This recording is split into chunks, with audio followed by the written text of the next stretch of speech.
Maniniwala ka ba kung sasabihin ko sa'yo na 85 pesos lamang itong sapatos na ito? Yes, 85.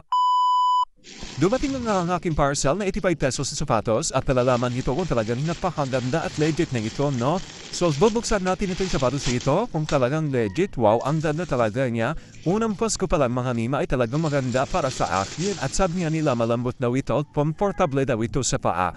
At yun ang nga po ang ating susubukan for today's video ay mga mima, tire-review natin ito. At mukhang napakaganda naman po ito mga mima at sulit na sulit po yung 85 pesos na flexible lang itong sapatos sa ito mga mima at kita naman po natin na napakaganda kahit 85 pesos lamang po ang bili natin dito, no? Mukhang magugustuhan ko ito mga mima kasi malambot at flexible po siya mga mima. Kita nyo naman po mga mima, no? Pinapakita ko naman sa inyo para naman po makita nyo talaga na maganda talaga kahit 85 pesos lamang po ang bili natin dito.